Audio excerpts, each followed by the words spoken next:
What's up, everybody? Welcome to a brand new episode of Granny's Peach Tea, episode 217. On this, I know, right? Just the numbers as they keep going, it kind of hits you once in a Yeah. while, Wow, it does. That one really hit me. right? And yes, we're back on our Wednesday evening time slot. At least for the time being. Nice to be home here on the Wednesday night at 8:30. And thanks for joining us as always. If you're joining us on the Facebook live stream, if you're joining us on YouTube or wherever you found your audio only podcasts, we always appreciate the support. And I am Ed, and with me as always is Jason. Jason, what is up? What's going on, man? How's it going, man? Good to be here. Nice to be home on our Wednesday night slot, talking pray. I am going to say that not often do I wish that I picked the music out for the show because you 99.9% of the time you nail it. But tonight, I would have picked some MC Hammer. Wow, that's Why don't we pray? Yeah, well played. pray. Well played. I like that. Thank you. But good to be here. Excited to talk about this movie. Ed's got something that he sent me an article like, hey, read this. We're gonna speculate on the show, and it was an article from X, which I'm off social media completely now. I've gone like 6 months, a 6 month cleanse. I'm gone. I think I'm perma off now, and I couldn't get in. It was like sign in or don't read it. So I was like, you know what? Ed surprised me on the show. So I'm about to find out news. Maybe I'm the father. I mean, I'm sorry, Jason, but we've done the test. You are not the father. No, I'm heartbroken. I still love it. It's still my baby. I still love you. Oh, all right. I wasn't sure which reaction you're gonna go with. Were you gonna do that, or are you gonna be like, "Woo, yeah, I'm out of here. Now, It's see, been great, everyone. Good night." those as much as I like watching those, my favorite are the guys who double down and just like, I still love you. It's okay. It's okay. If it's my brother's baby. Oh man, Maury. That was Uh, did, those were some fun times. did I ever tell you that I actually saw Maury Povich live once? Did you really? I did. It was before he moved to Stamford, Connecticut. When this is a long time ago. I was in college. When he was in Midtown, I think it was, and I had to one of the assignments in my media class, which as a freshman, and it was a lecture. So ask how many of those fucking classes I attended. But I had to go I had to go see a live production of something.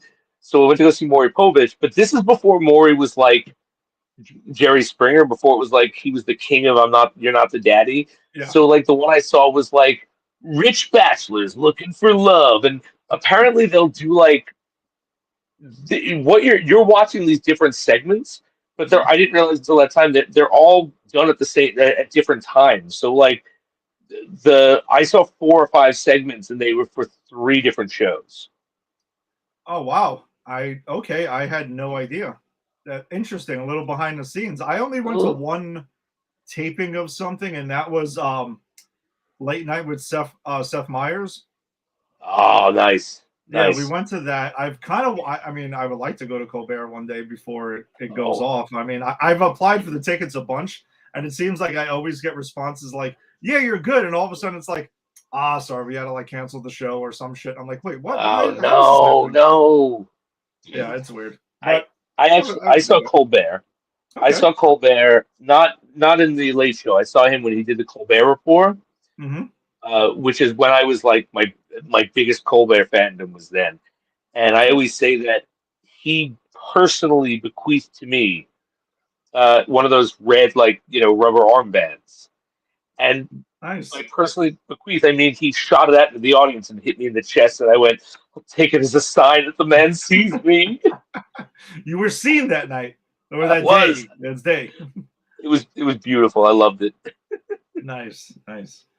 Um. All right. So yeah. So Jason had mentioned our rundown here. So let's kind of jump into it then. All right. So just earlier tonight, and it was it was mentioned. It's been across the board. that's been here and it's kind of picked up some steam. But there's a report out there that there's some casting news regarding the Batman Part 2. What happened here? Oh, so there's a couple of new things on here. I don't know why it's setting a timer on this thing. All right, this is weird. I think the platform is saying that, yeah, this rumor has a short lifespan.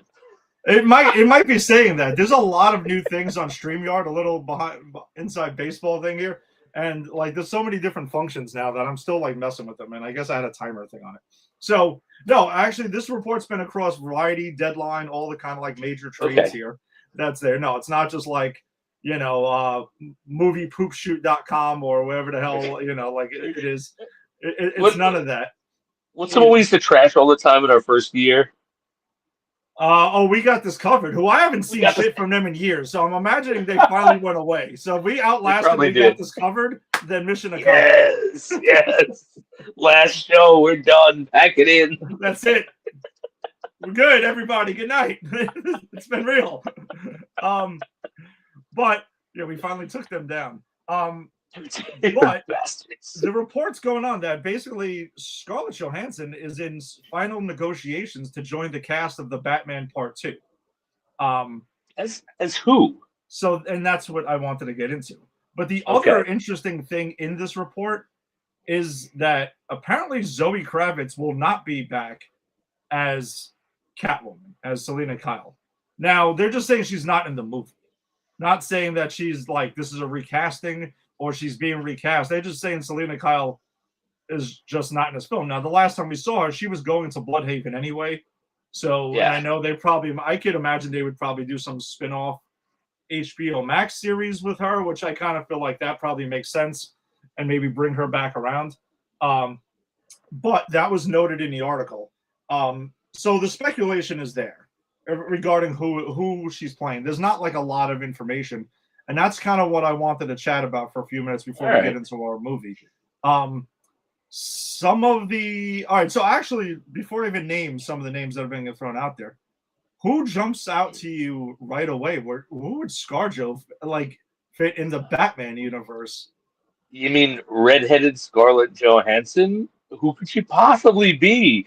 Could she possibly have Poison Ivy? So, of course, I'm not going to lie. That is where my mind went immediately. I mean, even if she's not like Poison Ivy, even if she's like Pamela Isley, an eco-terrorist in the vein of, and she doesn't have any of that magical stuff, I could see it. Yes. So I'm glad you went there with it because, in the world of the Batman and Matt Reeves' Batman, it's very grounded, very real world. And yeah, I don't know if they're going to bring in supernatural stuff or anything. I mean, they could maybe. We've seen that with Iron Man started off kind of like mostly reality based in the original Iron Man. And then as time went on, us and Tony Stark revealed that there were other stuff going on in that universe. So they could go that route. I don't really know.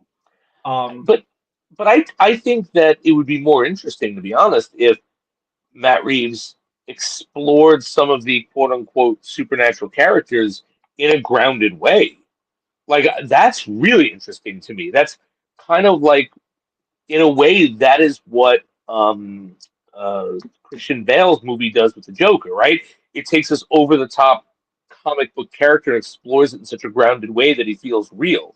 And then Matt Reeves does something very similar with the Riddler in his movie. So I would be all aboard, like, for a Pamela Isley. She's not part plants, she's not controlling plants, but she's an eco-terrorist. Okay, I can see that. I would be on board with that. Some of the other options, though, I did want to throw out to you and see where you thought with that, because it basically says that she could be playing, on one hand, a Bruce Wayne love interest, and again, this is from the article, right? So she could be playing that, or there's some speculation that ScarJo, who has played so many heroes most of the time, that she does want to kind of like go the villain role this time, and that would be the twist of casting her to let her play so even though she's kind of done, what the hell was that movie when she's like the alien that's going around like killing people and stuff? It's not Species. It's what I forgot. Shit. Oh no, that's Natasha Henstridge Species. No, Species is her, but like she did something kind of like that. Yeah, I don't remember. I can look it up in a minute, and we can pull up her IMDb. I'm sure it'll jump out to me eventually. So that's where possibly villain, yes, and because she mostly has red hair, and we've seen her as a blonde also though. So like I wouldn't, yeah. We don't. It doesn't have to be playing a redhead. No, she doesn't. But it jumped out. Yeah. No, and I agree. Like I said, my mind went there immediately as well. Yeah. And I think that would be cool. I like your idea of the eco-terrorist, and do a grounded version of Poison Ivy. The other ideas that are out there are she could be Vicky Vale. If she's gonna go the love interest route, if she's gonna play one of Bruce Wayne's love interest, Vicky Vale would be there. There's also a thing thrown out there that she could be the Phantasm. Oh, that would be fucking cool. I figured you would like that. Oh man, I didn't even think about that. But yeah, like a grounded fan, because Mask of the Phantasm actually is pretty grounded. Yeah, exactly. Exactly. It's actually very grounded and very deep, and yeah. Oh man, I'm not gonna lie, I would love that. I like ScarJo a lot. Like, yeah, so I think the reason that I kind of sighed when you said Vicky Vale because I was like, ScarJo deserves a better role than that. ScarJo deserves she can act. Give her things to do. Yeah, exactly.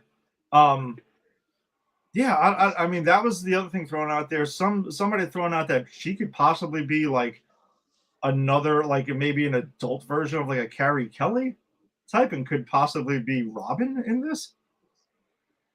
Yeah, I think she's too old for that, honestly. No, well, that's what I'm saying. Like an adult version, like she wouldn't obviously be like and I don't know. I don't know how I feel about that one. I mean, it would be kind of interesting.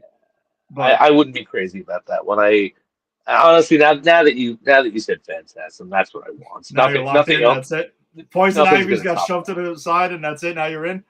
Like if it's Poison Ivy, I'll be like, all right, I can at least take pride that I called it. But if it's Phantasm, then we get Phantasm, and I love that movie so much.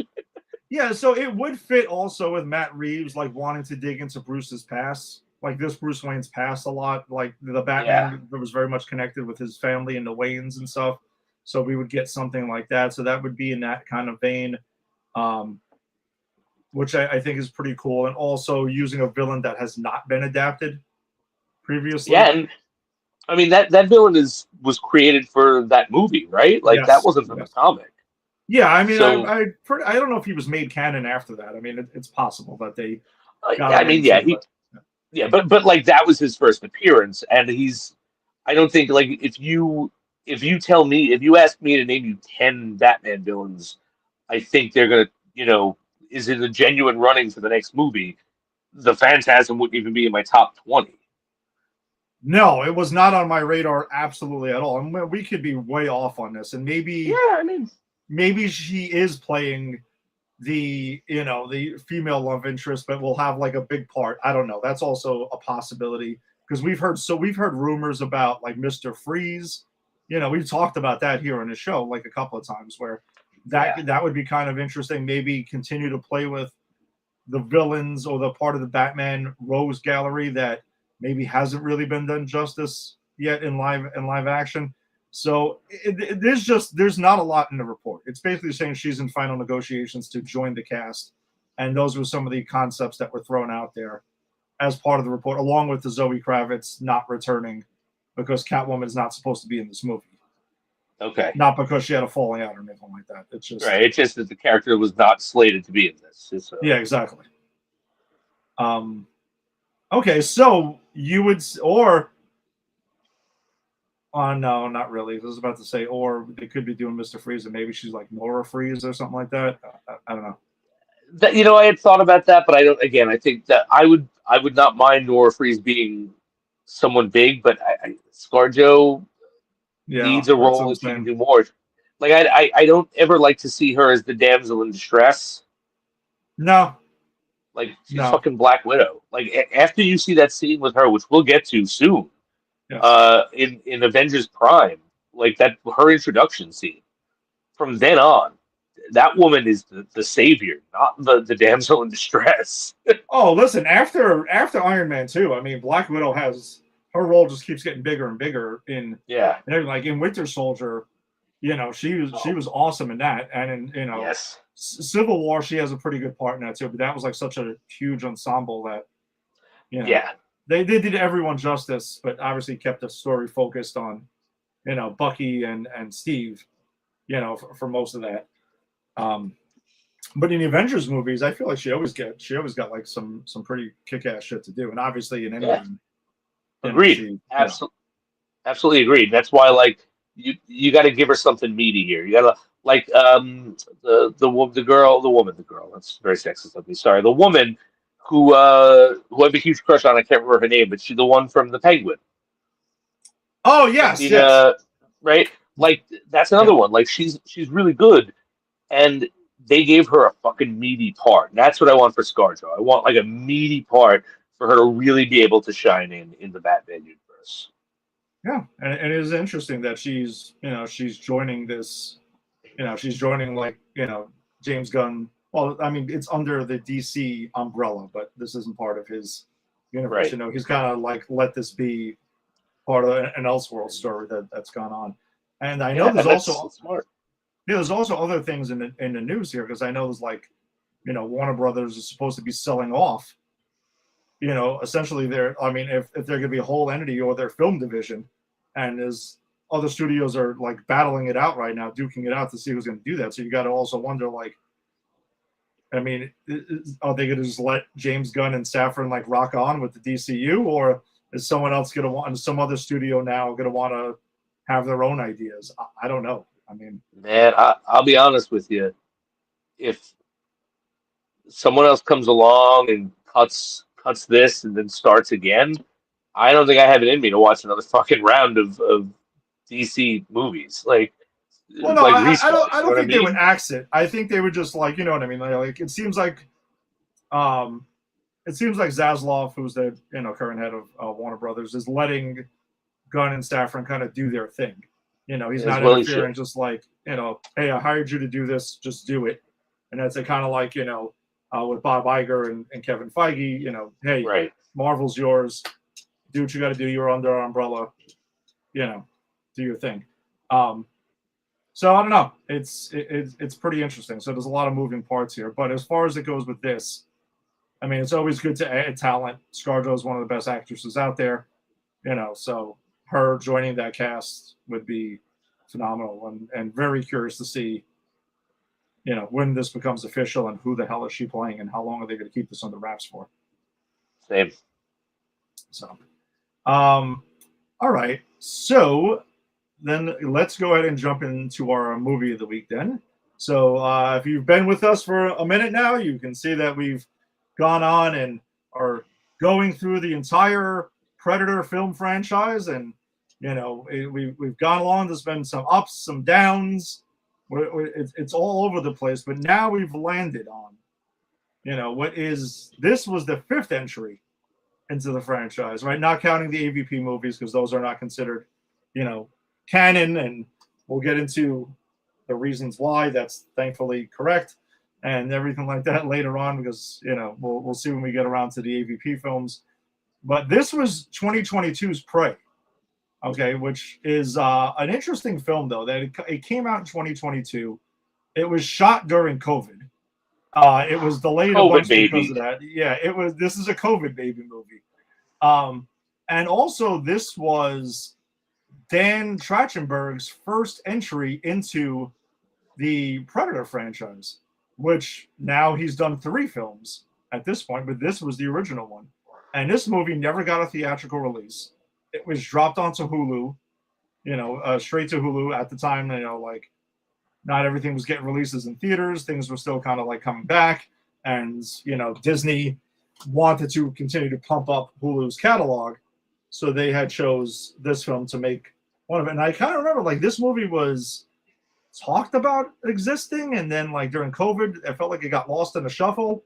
And then all of a sudden, it was here, and I was like, okay, cool, a Predator prequel. All right, I'm in. I'm game. I remember watching this on Hulu, and it holds up. I rewatched it for I think it's the second or third time I've watched Prey, and this movie is pretty awesome. It is definitely one of, again, overall reactions. I'm gonna throw it to you, Jason, in a second, but like for me, this movie held up just as much. It's cool to see, you know, it's always interesting when we're doing these things to see the ups and downs of a franchise week to week, and then I feel like we get a better idea to really compare and contrast to this. And after watching this again after Badlands, I thought was also really interesting because in my mind I couldn't help but to compare the two as well. And there's a lot to compare. There is more than I originally. I'm going to be honest, more than I remember there being, and I found that really interesting. But I had a blast with this movie. Again, glad we're 2 thumbs up all over. Like it's pretty awesome. So, Jason, this is the first time you've seen Prey. Yes, it is. Besides the text that you shared with me, I was like, yes. I figured. What was your overall thoughts on this? I loved this movie. Okay. Loved it. Like this is, as the text I shared with you, this is how you fucking do a Predator sequel. This is it, guys. I mean, I thought the characters were rich. I thought it was such a smart idea to put it in the past. I thought the parallels between what we now know as the Yautja and the Native Americans and the European hunters was sharp. We're back to that sort of like the Predator has something to say, like we talked about in Predator 1 and even Predator 2. I felt that this movie could stand on its own. Like, if this were the only Predator movie I had ever seen, I still would have loved it. It was not banking at all on, hey, remember this movie you liked? And every other movie after Predator does that, even Predator 2. Yeah. But this was something wholly original that I feel like now that I've seen Badlands and I see this, there's a lot, and we'll talk about that, but there's a lot to compare. I feel this is kind of the proto Badlands. Like, he was doing this to explore some stuff he was going to use in Badlands. But I'll tell you this. I think I actually like this more than Badlands. Wow. Okay. All right. Okay. We're definitely gonna get into that. It's funny. After Angie rewatched this with me, and I asked her that question right away. We were like walking our dogs right after that. I'm like, so what did you think? Like, did it hold up? Because we both liked this movie the first time we saw it, and I still, like I said before, I still do. I think while there's similarities with this and Badlands, I felt Predator Badlands was a bit more of a fun movie than this, and I don't mean that like in a people try to throw fun around now for movies to mean like dumb fun. No, not really. Like I mean like the genuine meaning of the word. Like you kind of go along with it. But I don't know. I think I might give Badlands the edge, but this movie. I don't know. Maybe I would give it I think I would give Badlands the edge, but not by much. Yeah, and I'll admit this. I don't think this edges out Badlands. It's not like I went, oh, this basically Badlands looks like shit. Yeah. It's just like I watched this and I went, wow, this was something. This was really something entertaining and interesting and heartfelt and it. Again, maybe if I rewatch Badlands, I'll have a change of heart. But watching it yesterday, I was like, I thought about it. I was like, I really love Badlands, and this doesn't take away from it. But I think because this is the director's for like playing around, like really playing around with reinventing the franchise.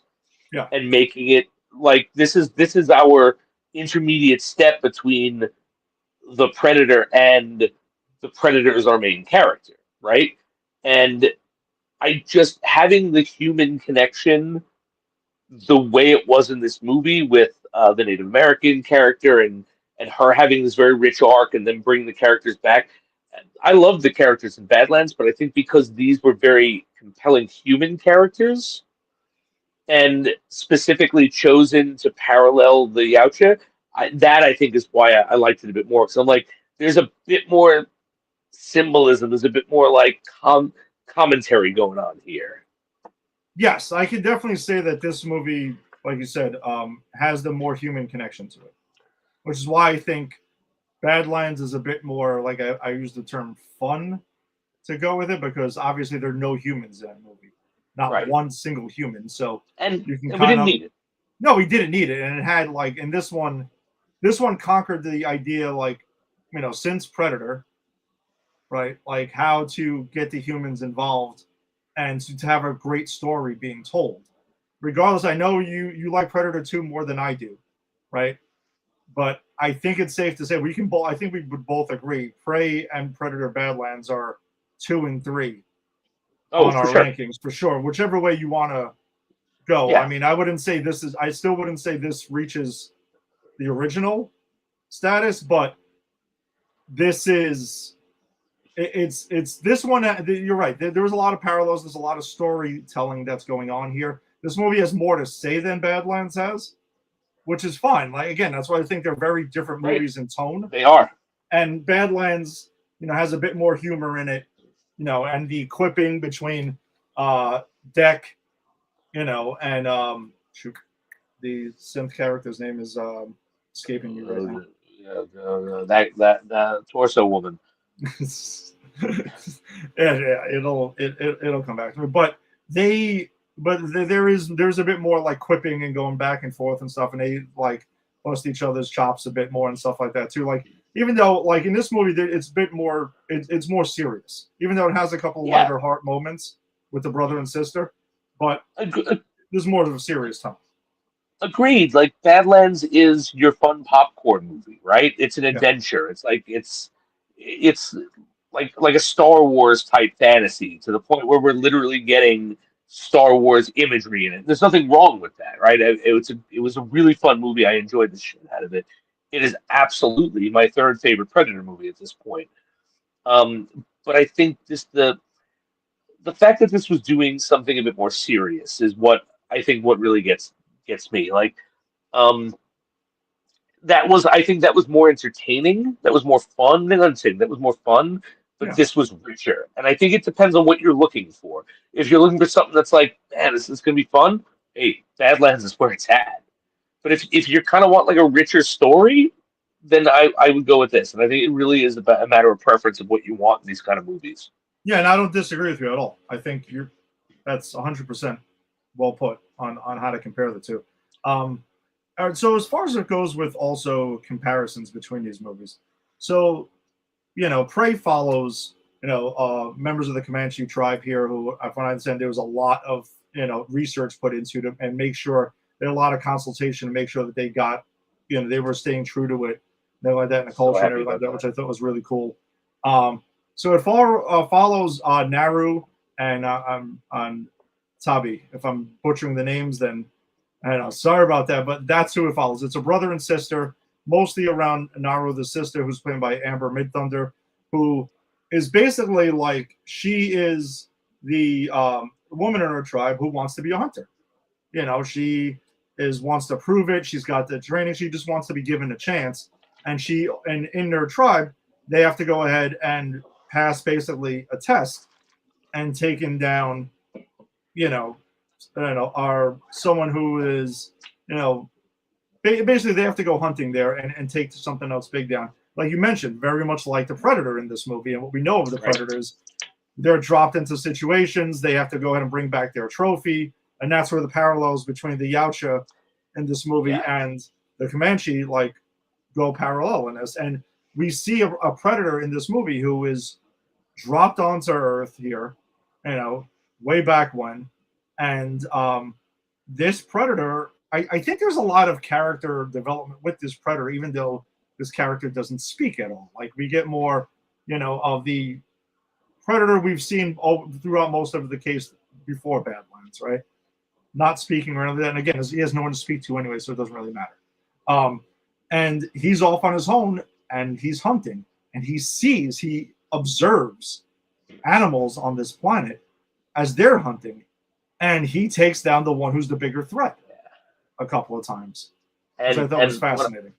What I really liked about that was actually seeing the predator interact with other dangerous creatures on the planet that aren't man. You know what I'm saying? Mm-hmm. Like when he takes down that wolf, I was like, oh my god, they just killed a fucking dog.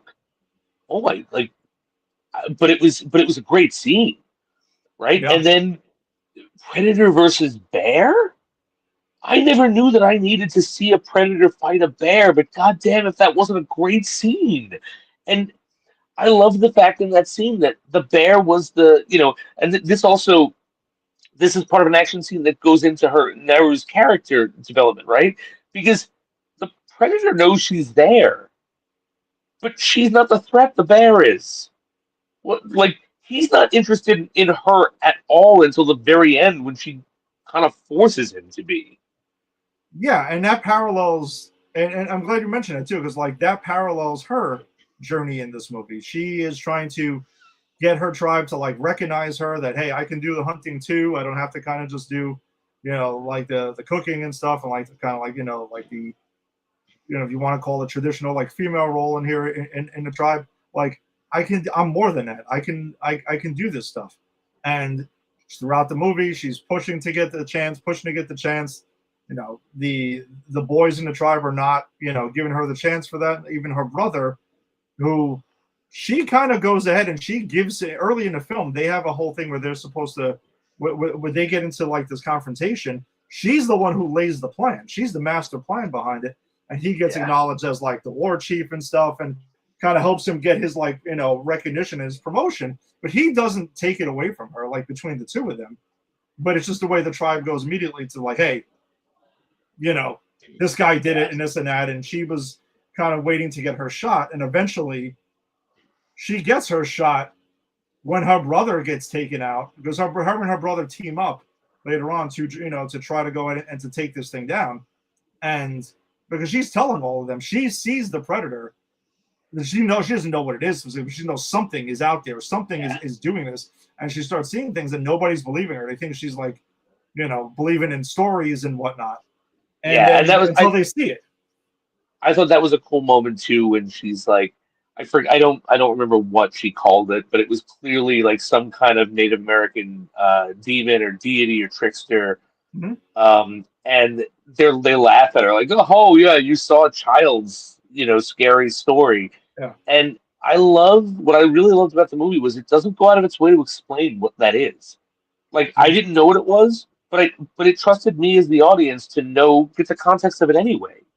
And I really appreciated the writing on that. It wasn't holding our hand. It wasn't going, yes, no one knows anything about Native American culture. Let me tell you everything. No, they threw you in there, and you get what you need. If you get the deeper meaning, great. But if you don't, like I didn't, you're still along for a good ride.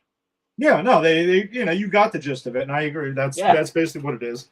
And her brother chooses to go ahead and be like, all right, listen, I'm going to help her out, and they team up, and then he gets taken down, by the predator, and he's like, all right, well, now though, but then the predator is still not taking her as the threat, and then, like you said, she forces it upon the predator to see her as the next one he needs to take down, like the next trophy, the next threat, and as whatever, she goes ahead and she takes down the predator at the end of the film, which in a way where he kind of sort of takes himself out. In a way here. Well, yeah, I mean he does, which is fine. She outsmarts him. Yeah. Yeah, but that's the point. It's like, and technically, Arnold Schwarzenegger didn't take that predator out. He technically took himself out, right? Oh, absolutely. Yeah. And I also think that's a clever nod to the first one, I think, and also, I want to say clever nod because this movie gives you a clever nod to the two movies, but it does it in such a way you don't hear "get to the chopper," you don't hear any of that. You hear, "Come on, what are you waiting for?" Well, there is one. Well, it's not in a bad way, but there is a very obvious nod to the original. But Okay, and I which wanted, one? I must have missed it. well, I wanted to bring this up because last week when we covered The Predator and Predators, and we've gone through so many painfully stupid nods to the original, Dan Trachtenberg seems to really get this franchise, and he makes a very obvious one in here. The two ones that really stuck, the really ones that stood out to me were number one. There is a mix. They do not rip off Alan Silvestri's original score. They don't try to remix it. They do a version of it where it's weaved in a little bit, very subtly, and that's it, which is cool. That's fine. I That's can go cool. with that. Yep. The other one though is when she's talking, when Naru's talking to Tabi, and they're talking about the predator, and they're having a quick conversation, and she's like, "I don't know if this creature can be killed," and he turns to her and flat out says the line. He says, "If it bleeds, we can kill it." Okay. Which Yeah, I is remember fine. that. Which is fine. But my reaction to this, though, right, was not facepalm or cringing. It was DiCaprio more Right, pointing which at the is screen like, there it is. and see, here's the thing. That's one I didn't catch that, right? Because it wasn't like the last two movies where these things were being shoved in my face every 5 seconds. So, I just didn't catch that one. And the fact is, that's why it works so well. Because if you get it, it's and if you don't, that's just a cool line. It is, and it makes sense. Like it organically comes up Yes. in the conversation, and it's subtle and it's very obvious again to Predator fans, and that's fine. Again, this movie is the fifth entry in a franchise. Like it's okay to do it, but this was Dan Trachtenberg saying, "Guess what? We're going to make it's cool. We can make a good movie that has something to say, that has great action in it. Because we'll get to that in a second. We can talk Oh, more about the action in a second, and we're gonna do all this badass stuff, and we're gonna give you a couple of quick nods to the original, and that's fine. You're here for that. If it wasn't right. called, if we, again, he purposely, some of the stuff I had read and heard, he did not want to call it Predator something. The studio was trying to get it to call it. He was like, we'll just call it Prey. It'll be the reverse and a nod to Predator. It'll be the opposite. And the font Smart. in the marketing is obviously the Predator font. Because yes, you still Smart. have to sell the movie. Like You do. you don't have to hide it and make it a secret Predator prequel. You can do that. And I think the choices they made to this were cool, fun choices. And that again, it's a serious scene where it's a fun nod to the original. And for me, they all worked in this one. Yeah. No, I agree, and they don't seem shoehorned or forced. And as you said, I didn't face palm. Even the one that I caught where she was like, "Come on, what are you waiting for?" Yeah. I was like, and she doesn't try to deliver it like Arnold. Yeah. She just says it. It's like, yeah, as you said, these are lines that okay, yeah, it's a nod to the original, but it makes sense in the context here, unlike what we've seen in the past. Yeah. Because the last two movies, I mean the last three movies, and again, let's be honest. The one in Predator 2 that pissed me off, and I think you agreed, it was goofy. It was stupid. It was It the was thing. stupid. I gave Predator 2 the pass because it was only one as stupid as it was, and it was the direct sequel. So I was like, okay, all right, fine. But you're right, it was stupid. This is the only one that's been able to harken back to the original in a way that didn't feel stupid. Yeah. This was the right way to do it. And Agreed. um and I still remember like after watching this, I was like, for the first time, I was like, all right, cool. This guy he's got it. He's got this thing. And I'm like, we need a Prey sequel. Like that's what I feel like most fans are like clamoring for. And this movie does, allude to that because I don't know if you clocked it, but in the credits, there's no post credit scene. I Uh-huh. wouldn't call it a post credit scene, but the drawing artwork that's played through the credits. It recaps the movie quickly, but then also we see a ship come down with a bunch of predators, to go ahead, and they see, the tribe and stuff like that too. So that's where we get. This is where, again, it Right. connects to Predator 2 directly, because this is where the gun was picked up that is given to Danny Glover at the end of Right. Predator 2. And it comes from Yeah. this movie, which I thought was also a pretty awesome way to kind of reverse engineer that into there. So it acknowledged the first two movies in very smart, subtle ways. Yes. In clever ways. I 100% agree. And I actually love the gun bit. The gun actually does have a big part in this. Like, in the end, she caps this predator, this Yautja in the head Yeah. with that thing. Like, I mean, that's pretty awesome. Um, but yeah, no, I agree. I think this movie was so good, and I think part of what made it so good was just to go back to the characters of the sister and the brother. Mm-hmm. Like, we talked in the Predator about the characters having these real stakes when they lose each other. Yeah. And I'll admit, like, there's not real stakes for every one of these characters, right? Like, some of them are kind of arch characters, like when she's being brought back and they're kind of roughing her up before the predator gets there.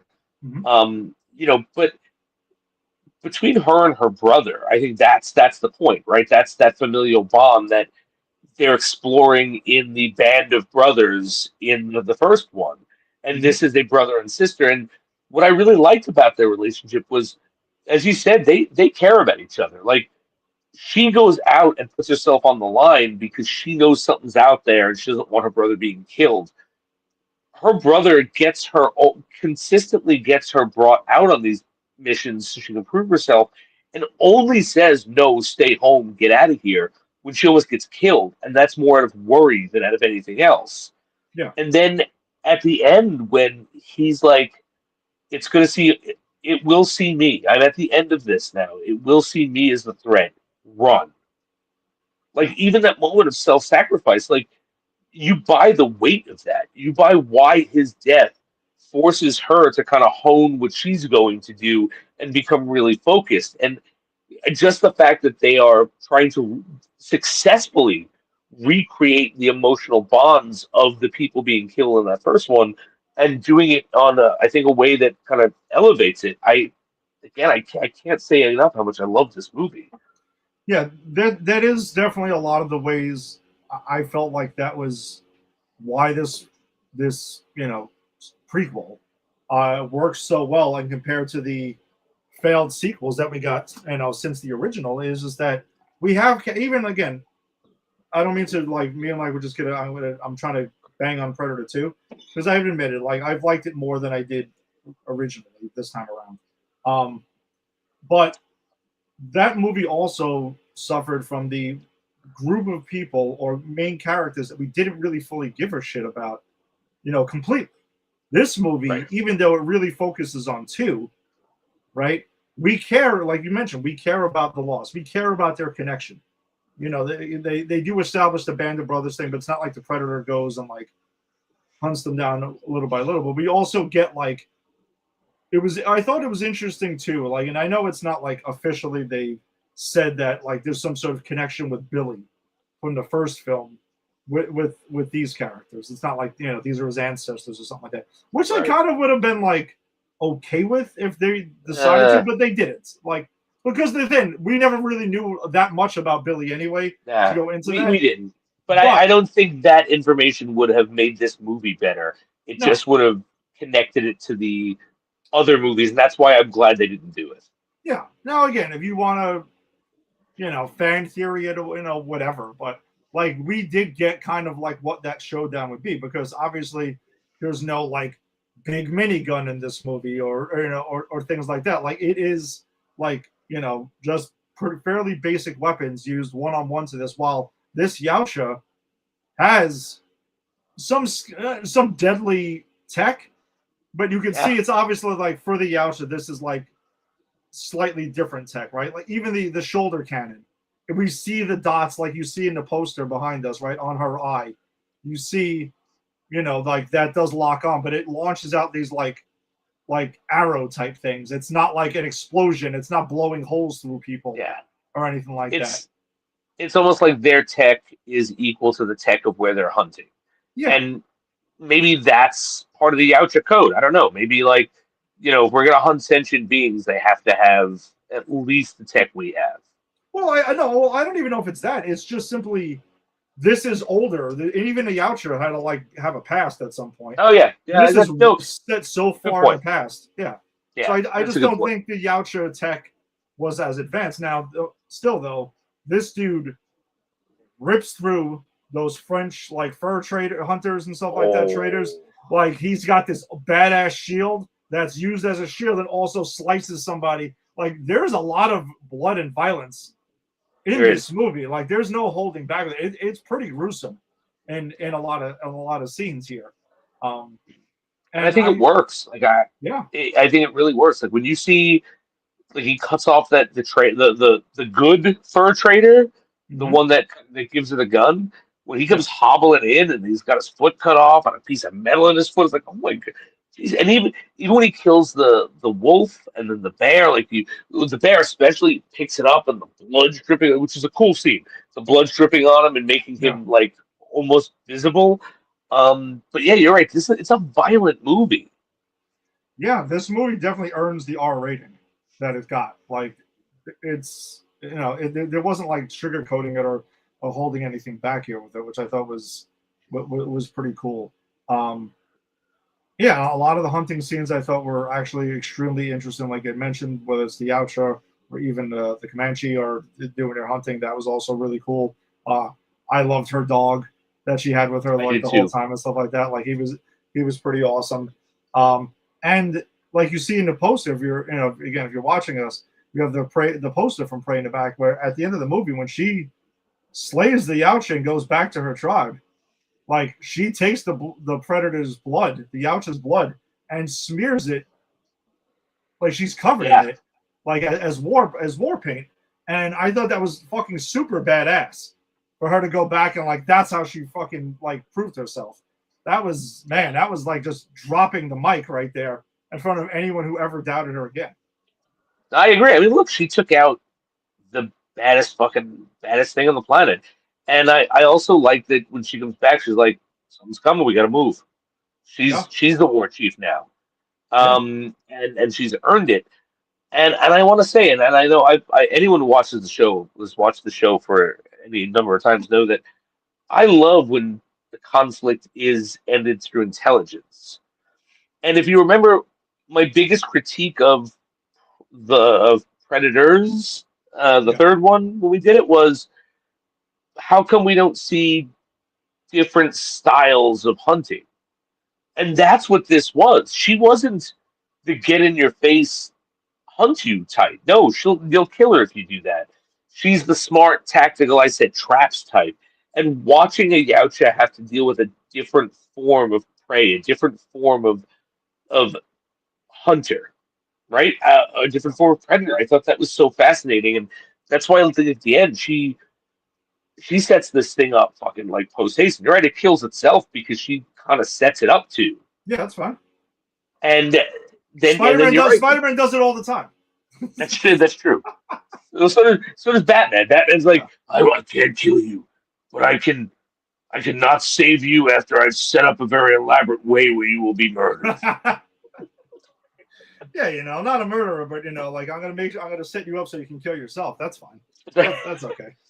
That's okay. I'm Batman. I run the Catholic Church. I don't mind suicide if that's what you want to do. There's also another scene in this movie where she sorry, her name was where Naru is there and she's in that quicksand, in that mud where she's like dude, I'm not gonna lie. Every time I've seen this movie, I don't know what it is. Maybe I have some fear of that, but like that I didn't really know about. But like when I see it bothers me a little bit each time where she's struggling to get out of it and just keeps going and going and she's trying to throw the axe, which is, by the way, is a badass weapon I wanted to mention of hers. But she has the rope and stuff like that. And they try to talk shit about it at first. How did you Like, talk shit about that? yeah, that's When pretty she's badass. training and Yeah, she's like hits the tree, pulls it back, bang. hits the tree, Yeah, pulls it back. Like, no, that's fucking awesome. yeah, that's sick. But when she keeps throwing it there, it's kind of like a batarang that Yes. isn't catching on right away, and she has to keep going and keep going. And she eventually gets out. One thing I did learn though is that so apparently because of the nature of her being covered in it and being dirt, like they had to kind of do that in almost one take because of that, and her trying to get out. And basically, Dan Trachtenberg was like, they filmed the scene and it was like, well, try to get out now. And you could see in her face, like she wasn't totally acting, like she was struggling to get out of it. And we get that take and they used it in the film, Oh shit. which I thought was pretty sick. And no, that was really good. And you know what? I know exactly what take you're talking about because I remember looking at her face and looking at the fear in her face as she's trying to pull the thing back and Mm-hmm. she can't get out. And I was like, oh wow, she's good. And she is good, but that was real fear apparently. Yeah, apparently. So I thought that was really cool. Something with a little behind the scenes thing, again, like kind of doing a little digging on this film and a production of it. So I already know what your reaction is going to be, and it's going to be hilarious. Okay. This film was actually in the works for a bit. That was in here, like a Predator movie in the past and different. And Dan Trachtenberg was like trying to push this thing for a while, and Okay. it kind of was sitting around, and then 20th Century Fox got sold to Disney, and still kind of like sitting around and collecting dust. And so they decided, like, obviously we have something here. All right, let's give this guy who made his pitch, a shot. And again, we've talked about this. When Disney bought 20th Century Fox, 20th Century Now Studios, they were gonna go after the IPs and use them. They weren't just doing it just for the Fantastic Four and X-Men, which some of us want to believe that, but it was a little bit more than that. No, it was they want to control every ounce of media so they can shape the way we think. And you know what? God bless you, Mr. Mouse. But then they greenlit it, though. They greenlit it and decided to go with this. But this movie, technically, production was going on while the Predator was filming. There you go. There it is. There it is. That's the reaction I was looking for. Then why? Then why did any of us waste our fucking time with that circle jerk movie called The Predator? Why? It was already too far down the line.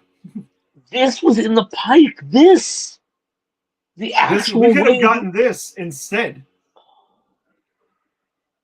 Which meant we might actually have another good Predator movie under our belt instead of that sniff snappy fucking ass white garbage, The Predator. I hate that. Like I hated that movie. It's pretty upsetting. It's pretty upsetting. So I thought that was really interesting. So that's that is. We've had our issues on here with decisions made by 20th Century Fox with the X-Men franchise, with Fantastic Four, and apparently also they dicked around a lot in this franchise, if we're being completely honest. I mean, look, maybe there's a reason Disney was able to pick it all up. You know what I'm saying? I mean, these guys clearly didn't know how to deal with a franchise.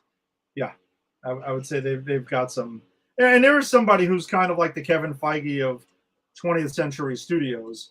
So, he knows what he's doing with a lot of these things. Again, we've talked about resurrecting, the Predator franchise, and also, the Alien franchise was in a better place, but also kind of like getting that back on track. Revitalizing it. Revitalizing it, where, both are in a great place right now.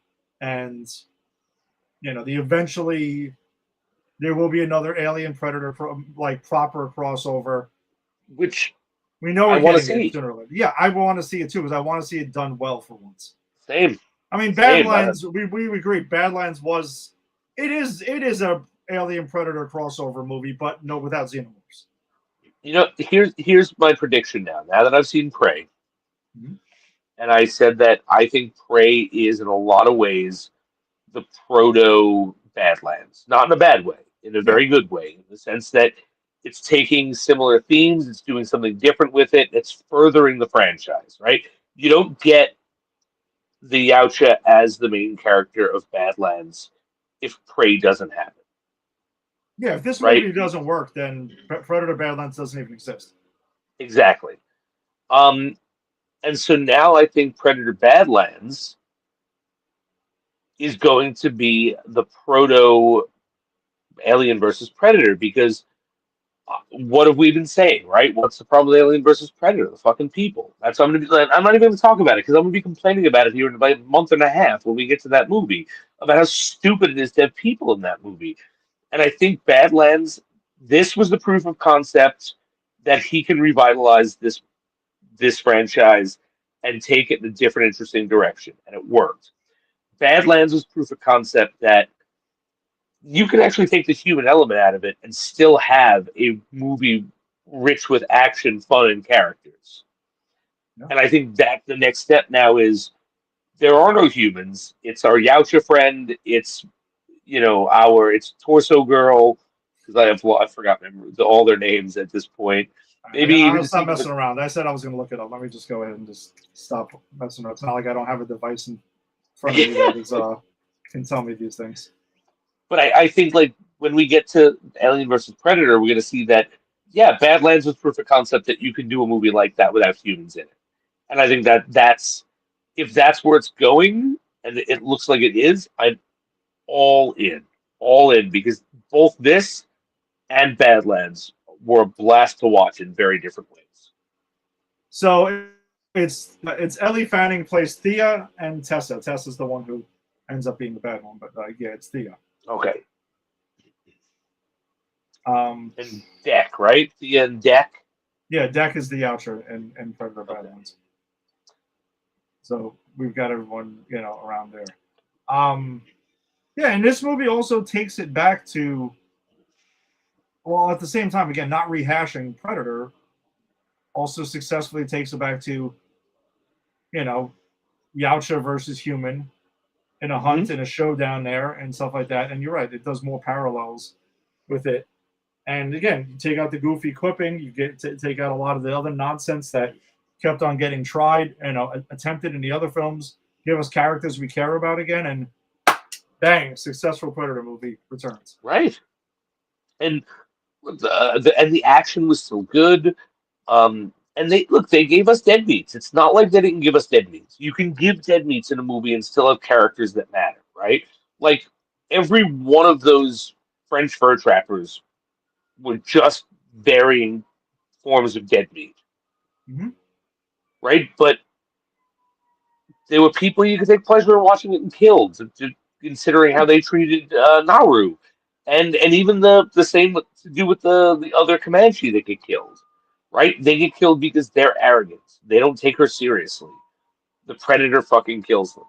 And before I forget, because I almost forgot to mention this, another thing I loved about this movie, the fact that it is doing like again going back to an allegory type thing, right? Like the Yautja, I think, in this movie represents the European invasion, right? Like, and not just but the future, because he doesn't. The Yautja doesn't just come in with his, sort of better weaponry, and he fucks up the landscape. He kills a bunch of animals, and then kills some of the people, but he also takes out the trappers because the future of the colonial movement that's coming is going to wipe out everyone's way of life for progress. And I don't know. I think this movie is smart enough to be doing that purposefully.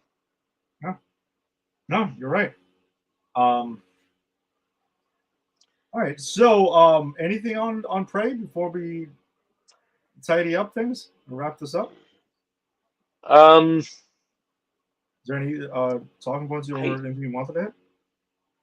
anything else? No, no. I think I'm good. But I do love. Oh, I did want to say one more thing. I do really enjoy. I did appreciate the way they portrayed the Native American culture.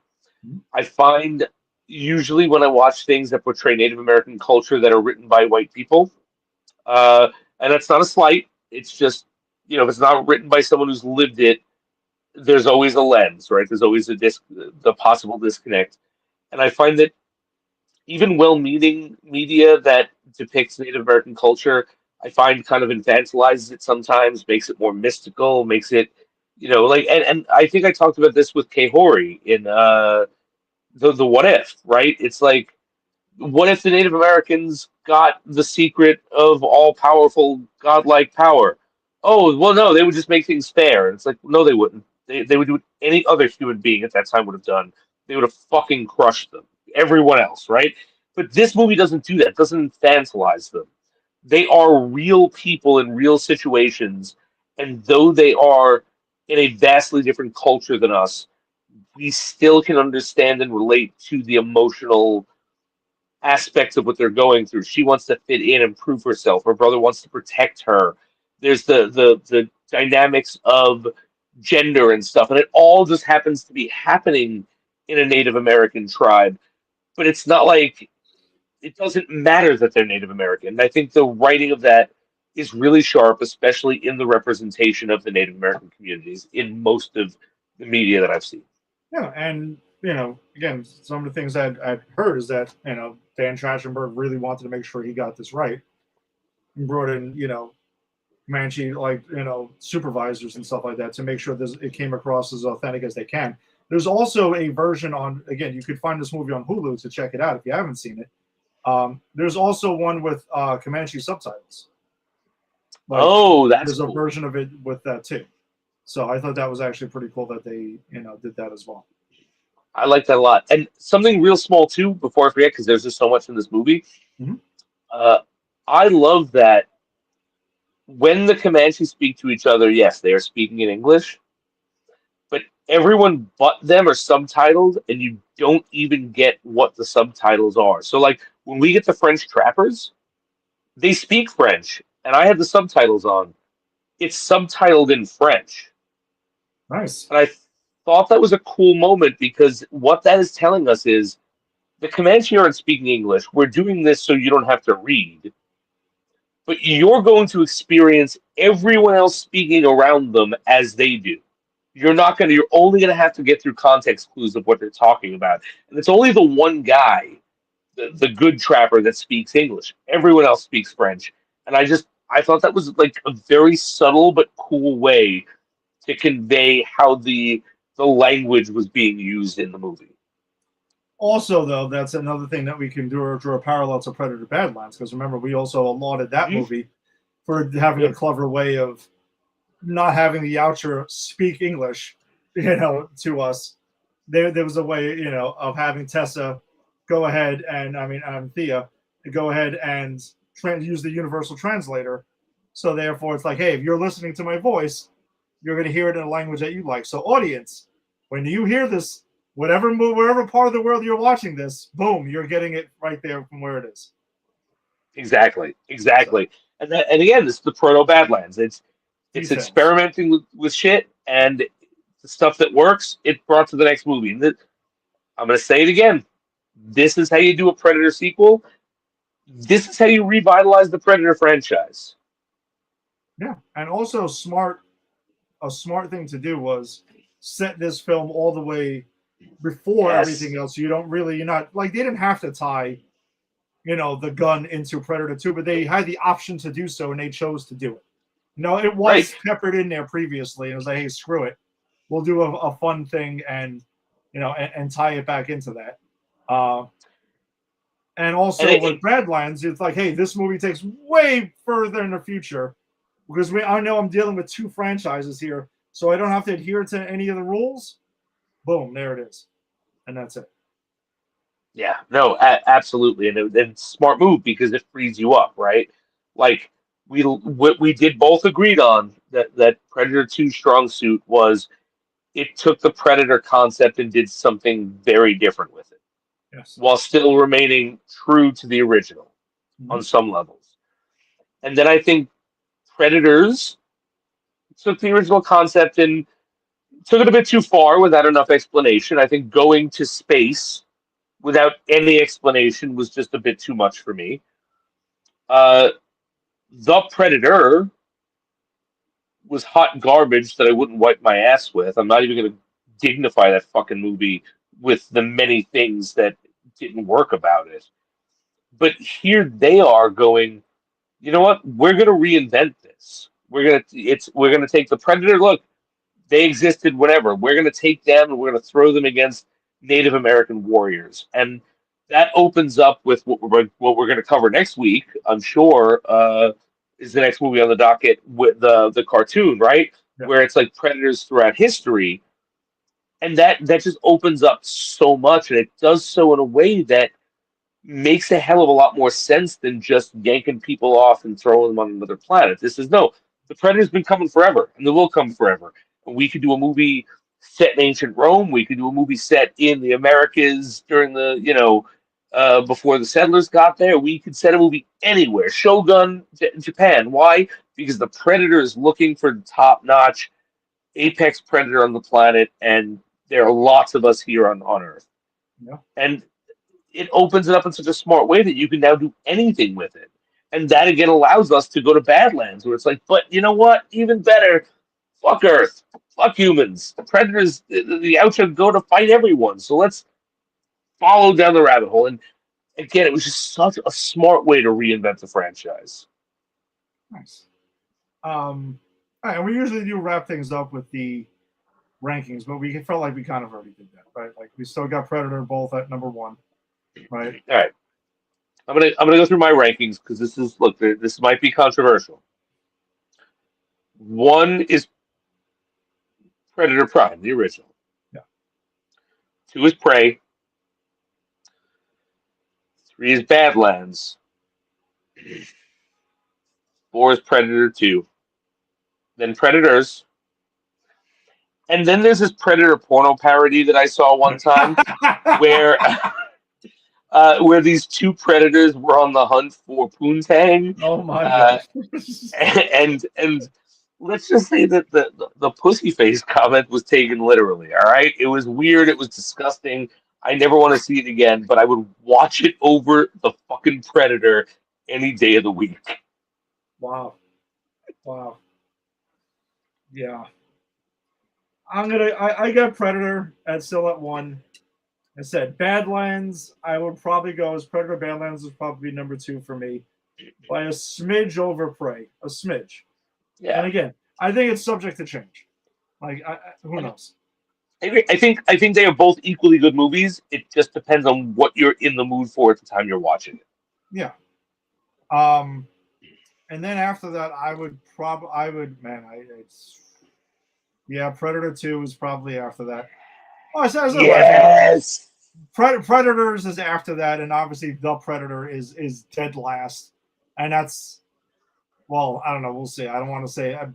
It depends on what we decide to do with AVP.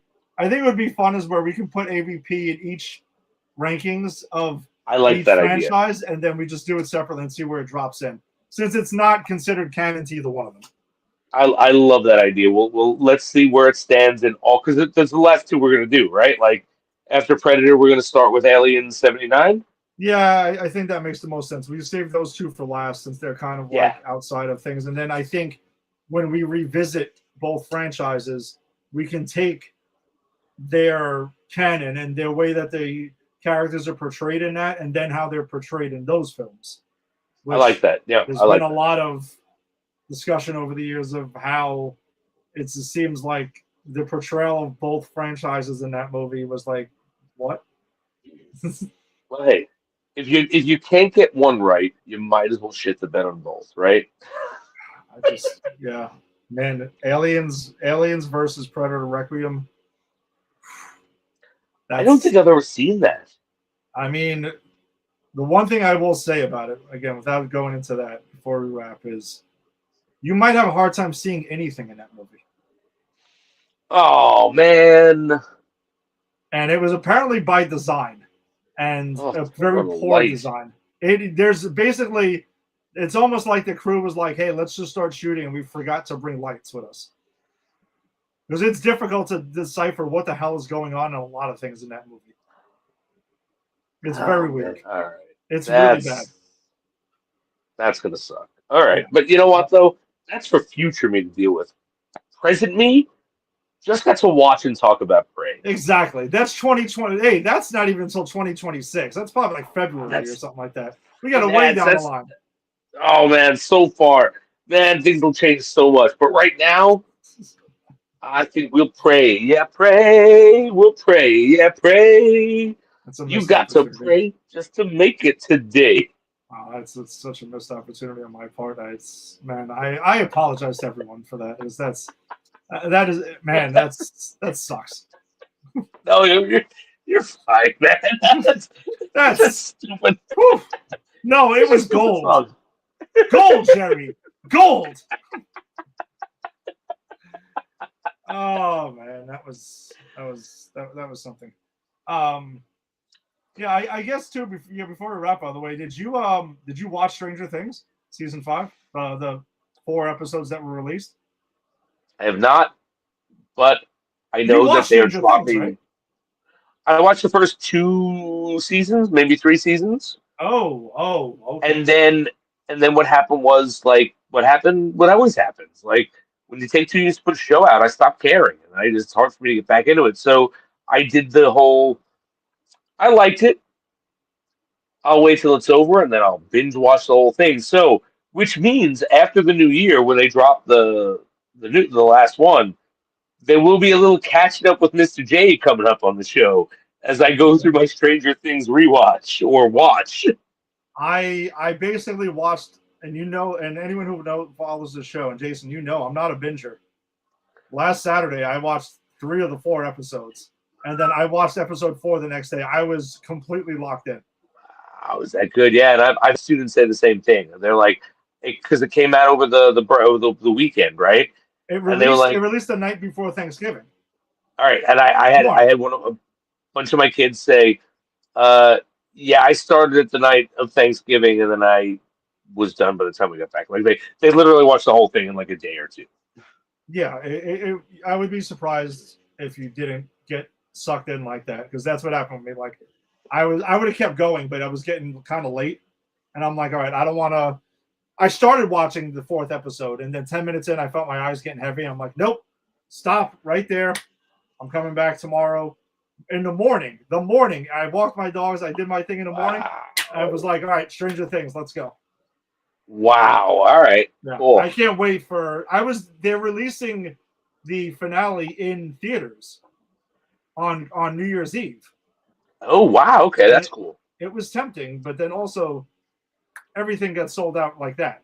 Like this theater, all showings are sold out, like gone in a blink of an eye. Yeah, and also it would really be awkward the amount I usually drink on New Year's Eve for me to do that in public while I'm watching Stranger Things.